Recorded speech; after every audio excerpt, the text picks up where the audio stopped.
తరచుగా ఒక సామాన్యుడు తన సంపాదన నుంచి చిన్న మొత్తంలో పొదుపు చేయాలని ఆలోచించినప్పుడు అతని మనసులో మెదిలే మొదటి ప్రశ్న ఏంటంటే ఎటువంటి భయం లేకుండా భారీ లాభాలు పొందడానికి ఈ డబ్బును ఎక్కడ పెట్టుబడి పెట్టాలి అనేది. కొత్త పెట్టుబడిదారుల ముందు ఎప్పుడు రెండు మార్గాలు ఉంటాయి. మొదటి మార్గం ప్రభుత్వం విశ్వసించే సురక్షితమైన మార్గం, అంటే పబ్లిక్ ప్రావిడెంట్ ఫండ్. రెండవ మార్గం కొంచెం రిస్క్ తో కూడుకున్నది కానీ మ్యూచువల్ ఫండ్ సిప్, దీర్ఘకాలంలో భారీ రాబడులను ఇస్తుంది. రెండు ఎంపికలలో వాటి ప్రయోజనాలు ఉన్నాయి. కానీ ప్రతి నెల కేవలం రూ. 2,000 ఆదా చేయడం రాబోయే 30 ఏళ్లలో మీ భవిష్యత్తును పూర్తిగా ఎలా మారుస్తుందో మీకు తెలుసా?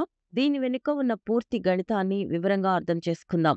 మీరు ఎలాంటి చింతలు లేకుండా రాత్రిపూట ప్రశాంతంగా నిద్రపోవాలనుకునే వారైతే మీకు పీపీఎఫ్ అత్యంత ప్రయోజనకరమైన ఎంపిక.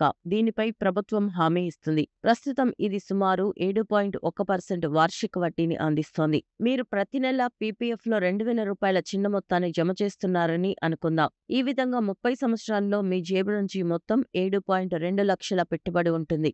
7.1% వార్షిక వడ్డీ రేటుతో 30 సంవత్సరాల తర్వాత ఈ పథకం మెచ్యూర్ అయినప్పుడు మీ వద్ద సుమారు రూ. 24 లక్షల నుంచి రూ. 25 లక్షల వరకు నిధి ఉంటుంది. దీని అతిపెద్ద ప్రయోజనం ఏంటంటే ఈ మొత్తంపై ఎలాంటి పన్ను చెల్లించవలసిన అవసరం లేదు. మీ డబ్బు పూర్తిగా సురక్షితంగా ఉంటుంది. ఇప్పుడు మనం మరో విధానం గురించి తెలుసుకుందాం. మీరు అదే నెలసరి పొదుపు అయిన రూ. 2,000ను సిప్ ద్వారా స్టాక్ మార్కెట్ తో ముడిపడి ఉన్న ఈక్విటీ మ్యూచువల్ ఫండ్ లో పెట్టుబడి పెడితే పరిస్థితి పూర్తిగా మారిపోతుంది. ఇక్కడ రాబడులకు ఖచ్చితమైన హామీ ఏమీ ఉండదు. కానీ దీర్ఘకాలంలో మార్కెట్ ఎప్పుడూ నిరాశపరచలేదు. మీ సిప్ పై మీకు సగటున 12% రాబడి వచ్చినా కూడా 30 సంవత్సరాల తర్వాత అదే 7.2 లక్షల పెట్టుబడి సుమారు 62 లక్షలకు పెరుగుతుంది. అదే ఆర్థిక వ్యవస్థ బాగా ఉండి మీ ఫండ్ 15% వార్షిక రాబడిని ఇచ్చి ఉంటే ఈ సంఖ్య 1.2 కోట్ల అద్భుత స్థాయిని దాటగలదు. అంటే నెలకు అదే రూ. 2,000 పెట్టుబడితో రాబడిలో భారీ వ్యత్యాసం ఉంటుంది.